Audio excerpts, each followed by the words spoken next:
Hey, this is Derek with Cafe Realty. I am back and I have a new haircut. After about 3 years, cut off the braids or cut off the long hair simply because I had got tired of the maintenance on it. And so wanted to go back to something that was more low maintenance. And so just went back to the low cut. What I want to talk to you about today is I wanted to talk about why you should specialize in a location or why you should specialize in an area, what most people call farming, and why I've chosen to farm specifically in the city of Austell, Georgia, and how that's benefited me, and also some of the cons to farming in an area. So, how did I wind up in Austell? I always like to tell people that my story about Austell could have easily been about Jonesboro because my first property that I had under contract was a 4 unit near downtown Jonesboro on what I would say is Burns or Burnside Street or Avenue or something like that. It's Burns something, and it was a brick quadplex.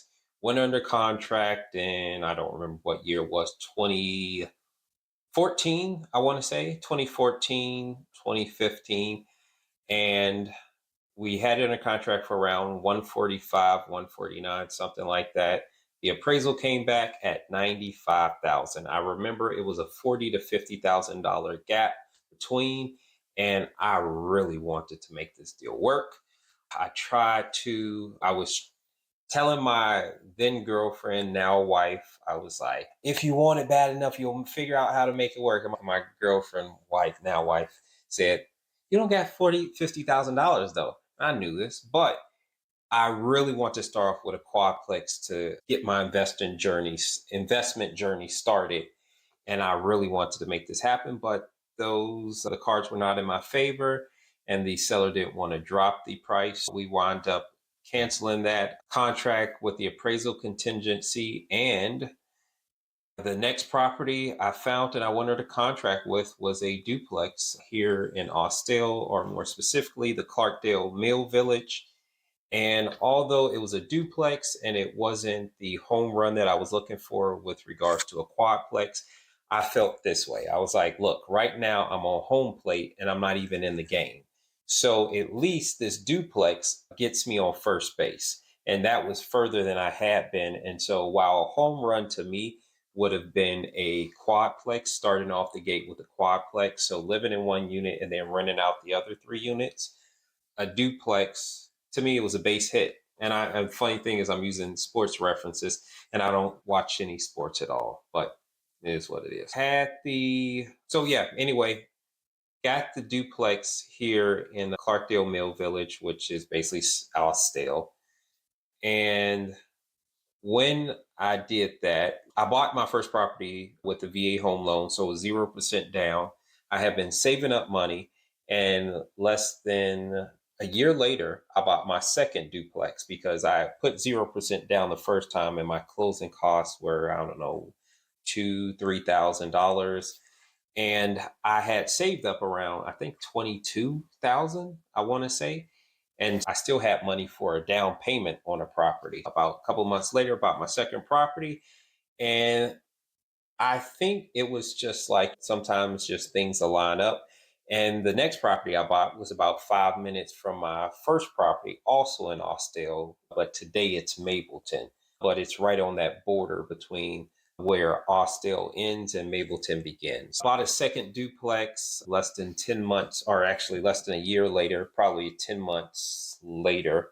I bought that second property, and from there, it got me in the mode of like, where does this go? Because I have a bachelor's degree in finance, and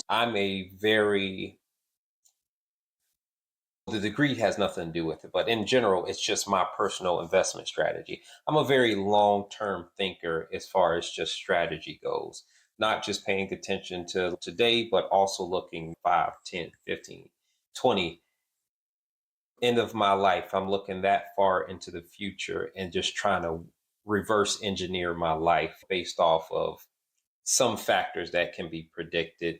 Other things can't be predicted: pandemics, great recessions, Trump as the president. Some things can't be predicted, but other things can be predicted. Try to reverse engineer things. So I look way out into the future. And so when I had bought the second property, I actually, while I was renovating that second property, I actually went under contract on a 12 unit apartment building, which was between the two units that I bought. So between the two duplexes, they were probably like 5 minutes apart, 5, 6, 7 minutes apart from each other, depending on you catch a light or whatever. And this 12 unit was right smack dab in the middle of both of them. And I didn't close on that. Long story. I will tell that story another day because that was part of when I was deciding to do YouTube. I said, I'm going to tell the story of my 12 unit that I've lost because I've said it to lots of people in person, but documented, and hopefully somebody can learn from my story with my duplex. Sorry, with this 12 unit that I went under contract with and was not able to close, even though the seller was absolutely a genuine, just sweetheart of a guy. And he gave me many opportunities to close. Actually, two is many in this case. Two opportunities to close after I first couldn't close. And I just wasn't in the financial position, nor did I have the network to make it happen. So I'll tell that story later. But going back to how I start to focus on the city of Austell. So I got that second duplex like 10 months later. The one thing I'm doing is I move into this new area. Previously, I was in Kennesaw, where I was a mailman for the United States Postal Service. And so I was working up there at Kennesaw's post office. And once I moved to Austell, I want to check out the area and see what's the new things or where to go to shop and what's entertainment and what's happening in this new city that I am now a homeowner in. And a first time homeowner, to be precise. And so I had decided to go to just drive around. So I'm seeing downtown Powder Springs, I'm seeing downtown Austell. Wasn't much in both of these places. But what I was able to do is see the potential in both areas. And my first property was located smack dab on Austell Powder Springs Road. And while I was a mailman in Kennesaw, I started to see I delivered for multiple commercial real estate executives. And these were people who worked at large real estate brokerages, JLL, Colliers International, CBRE, and they would get these different publications. And these publications would talk about all sorts of projects that were happening. Now, I worked at the post office from 2012 to 2016. So we're talking like Ponce City Market, still the thing that's either, I think it was in the process of happening, or they were talking about it, or I can't remember exactly what. But the Ponce City Market, the Beltline still being talked about today. But Ponce City Market was being talked about, Beltline was being talked about. And if you're familiar with Austell, they have this thing called the Thread Mill Factory. So Clarkdale Mill Village, where I bought my first duplex, was homes for the workers of the Thread Mill complex, which is like I can't remember, I think it's 300,000 square feet over 3 floors. And I was looking at that. Wow, wouldn't that make a great adaptive reuse type development? So something similar to the Ponce City Market. And as a new real estate investor, I was thinking, how great would that be for property values and rents that I would be able to receive, and quality of life because I live in the area. So all those things, how good it would be for the property values, how good it would be for my quality of life, and how good it would be for the rents. And that was something that eventually I started to advocate for by showing up to city council meetings. So anyway, got these two properties. And with these two properties, I'm thinking to myself, where do I want to go from here? I had that 12 unit under contract, wasn't able to close. But I'm thinking to myself, okay, that's my path. I want to go larger. I really like real estate, really, the just really like the whole process of real estate investing, handling, helping people out, providing a place for people to stay. I like the financial benefits for me as a real estate investor and a homeowner. I was very happy with the real estate investment life cycle or lifestyle. And so I wanted to keep on going with this. And so my thoughts were, where am I going to invest now? Am I just going to look for properties in like Snellville, looking for properties in Jonesboro, look for properties here, there, everywhere? And what I would had to do is I had to be, and this is something that I've always done. I've been very honest with myself, very honest about who I am, very honest about my weaknesses, my strengths. And what I learned, what I knew about myself was that if I have a property in Snellville and I live in Austell, or if I have a property in Jonesboro and I live in Austell, I will probably never see those properties simply because they are too far away for me to just, it's not like oh, I'm just out and about doing my thing and I'm just going to run to Jonesboro to make sure everything's good, check up on things.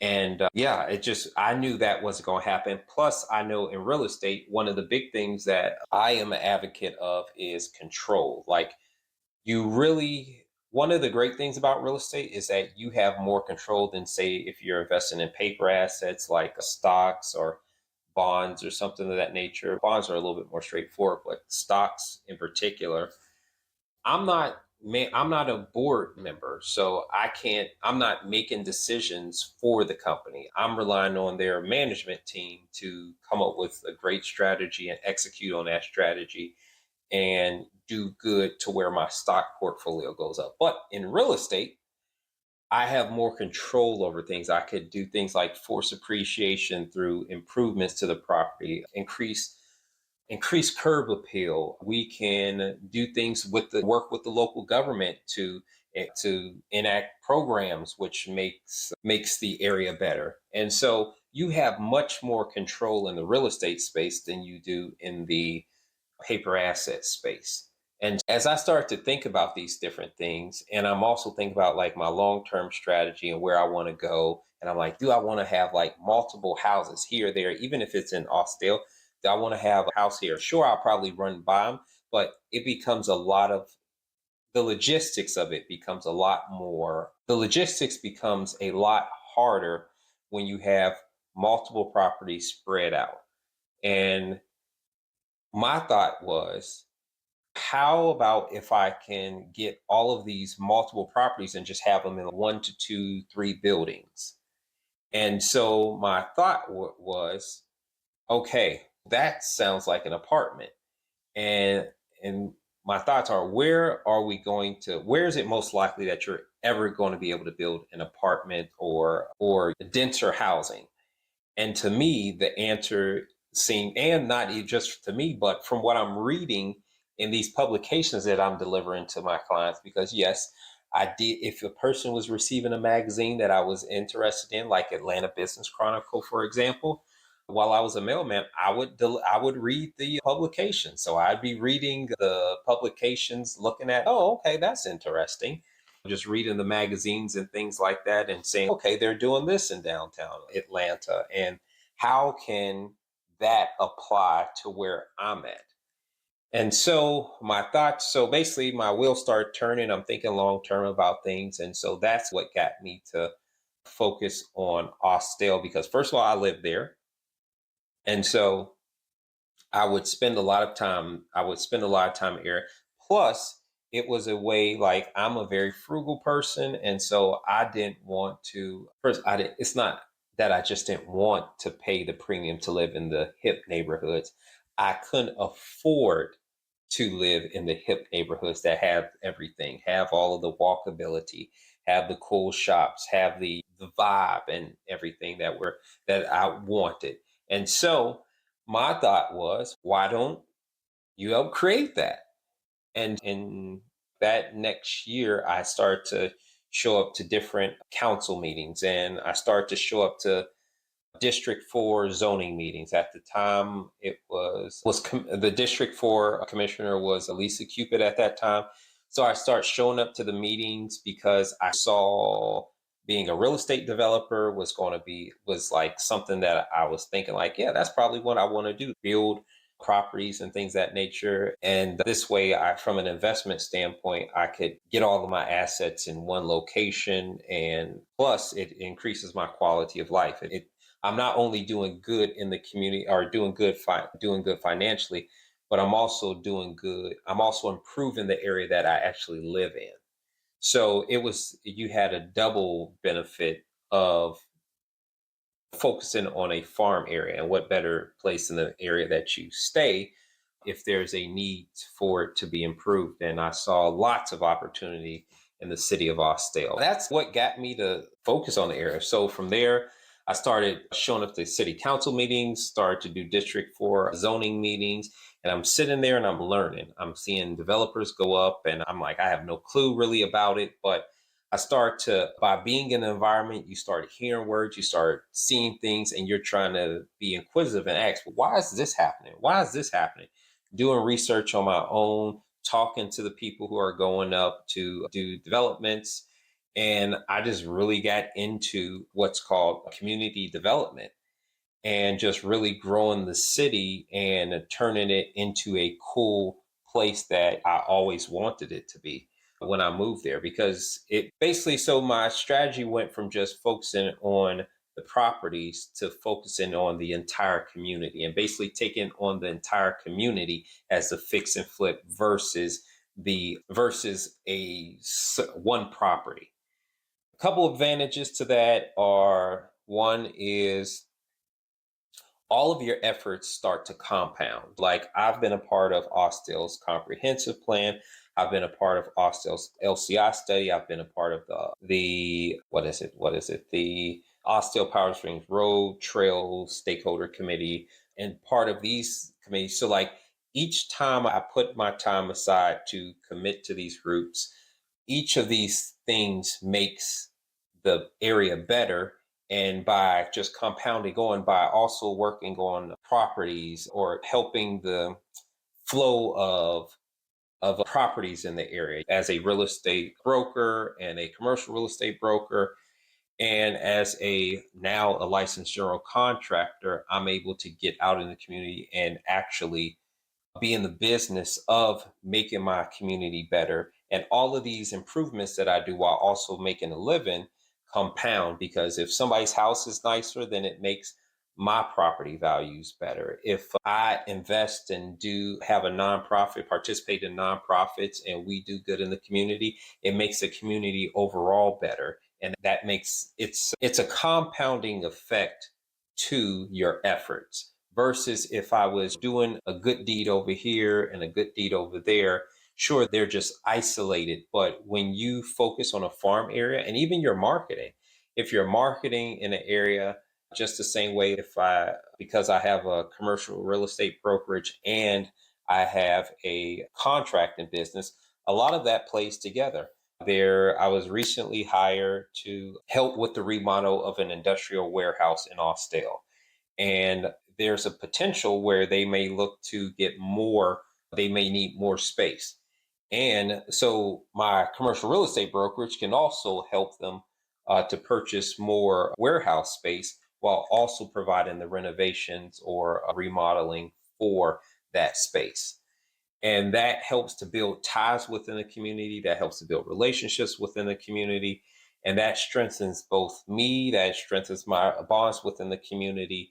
And it just creates a synergy that you can't have if you're just all over the place and you're spread so thin. Those are some of the advantages, just that general synergy that could occur as a result of staying in a community and really just going very deep into that community. And of course, in my case, and one of the things that people don't talk about enough is just money's one thing, but also relationships. Like, in this world, I know a lot of people like to make everything about money. And of course, especially nowadays, money's on everybody's mind. but also at the end of the day, it's about people.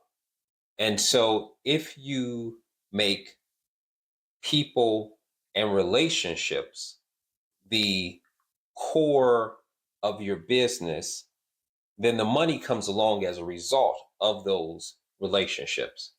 And especially now, we're dealing with things like the World Health Organization said we're dealing with a loneliness epidemic. And with more and more people just communicating strictly online, it becomes harder to really connect with people. But getting back to the basics, because I have a bachelor's degree in finance, but a good portion on the construction side, also I'm realizing that I can't be hands-on, but I love being hands-on in the construction side of things. Although that's traditionally blue collar work, and I'm from the Midwest, and that's very much what we're known for, that blue collar mentality. Okay, let's get back to it. So I am back. And yeah, so talking about the synergies associated with it, and just basically you want to build relationships with people. And it's good for you personally, because we're trying to build money, but money isn't the end goal. It's about relationships, it's about family, it's about those connections and bonds that you have with other people. And that's the real value in doing this. Making a living on top of that is just the ice cream on the cake. But the relationships and the bonds that you get with people, that's what really matters. And I think many people get away from that and they don't understand it. They just think, oh, it's about money. And then they're still miserable because they don't understand money's not the goal. Money's just the icing on the cake. The relationships that you have with people, the bonds that you have with people, those are the things that matters. And I may, to some people, sound lame or corny, but that's also because you don't know what the hell life's about. And so it is what it is. But yeah, so that's why I think farming's a great thing. Now, there's disadvantages to farming also, because you are very locked into the disadvantages of your area too. For example, prior to me, I moved to Austell in 2015. I believe we had the same mayor for the last 30 years up until 2020. I think I want to say he had been in office for 30 years. And so when you have a mayor who's been in office for 30 years, and from what I've heard from many of the people who have been in place for a while, there was a group of people within the city of Austell who just absolutely did not want the city to grow. They were happy with the size, they were happy with where everything's at, and they wanted to keep it that way. So, had I not come in towards the end of the administration, I may have came in year 15, and if I would have come in with my just bright eyes like, oh, we can do X, Y, and Z, and we could do this, that, and the other, and there wasn't a elected official body that and city staff that was acceptive or receptive, I should say, receptive of that energy to change to make it better, to increase the economic viability of the local government and the private institutions. If people didn't receive that, then it doesn't matter that I have these great ideas. I'd basically be not run out of town, but for the most part, I wouldn't be able to gain a foothold. And so, with that, so like, even though I'm here, I'm relying on others to be receptive of that change because I can't do it by myself. So, you absolutely need others to be receptive of that change or that willingness to take on change. And so I happened to come in at a time where there was a administrative change where the city of Austell got the first black mayor. I don't know if it's in its history, but I believe in its history. And it had a council that switched over from what it previously was. And so you had new life in the city council, you had new city staff, you had new residents all coming in. And basically, the year that it changed was the pandemic. The pandemic was like 2020. was a year of much change throughout the world and even here in Austell. So in Austell, we got a new infusion of energy within the city, both from the elected officials, city staff, down to we have new residents moving in who, in many cases, are priced out of other areas that they like to be.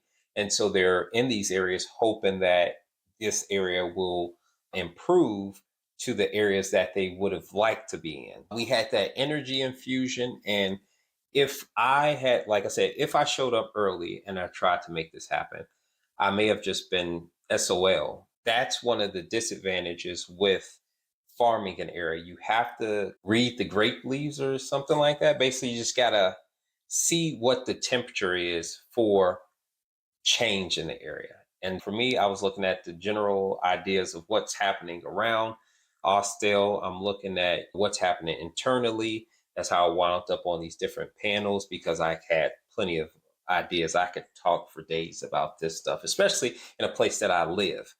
That was the disadvantage being that if other people aren't receptive to change, then you basically are can be spinning your wheels. Another disadvantage is that your success is linked to the city's success. So if the city fails, you fail. So if there's for example, I'm originally from Youngstown, Ohio. Youngstown, Ohio was a city that was built on the steel industry.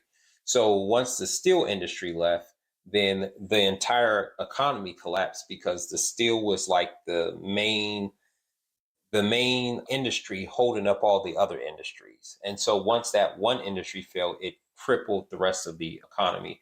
And that has been crippled it was crippled for decades. And they're currently making a revitalization effort.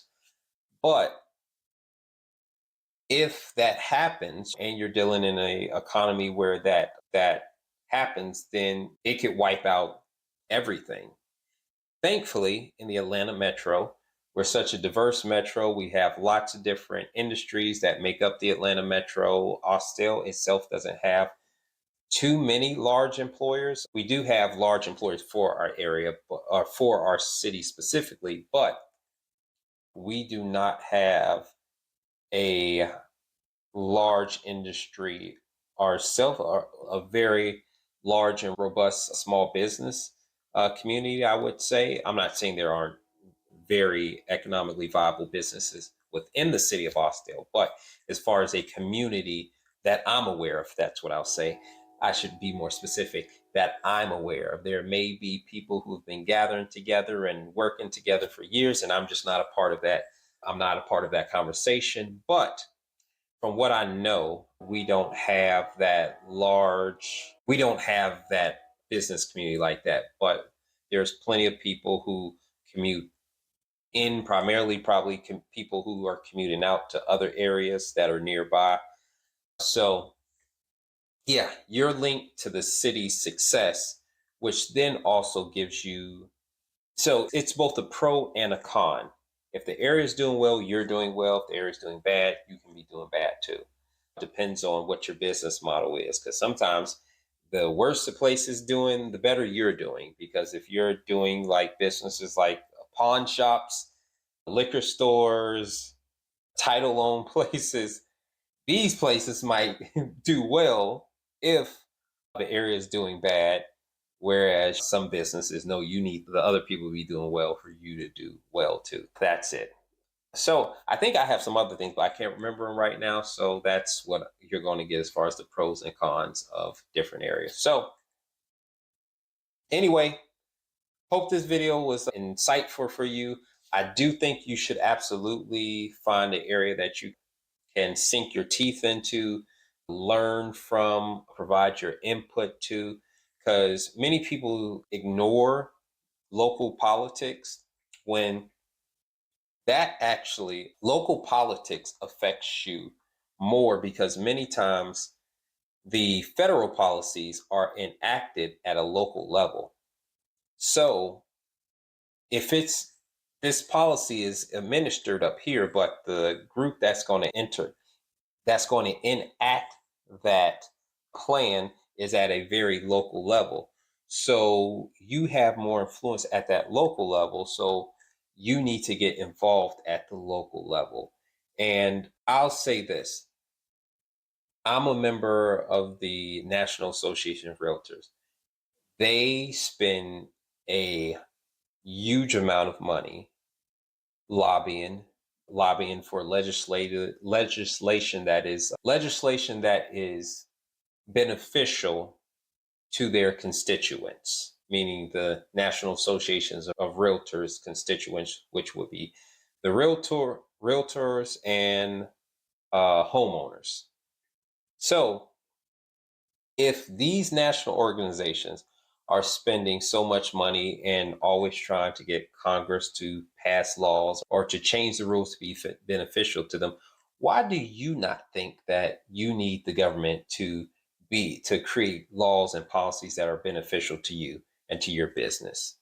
Do you think that there's something that's different from you're just going to out hustle the system versus understanding that the government's there to help its populace?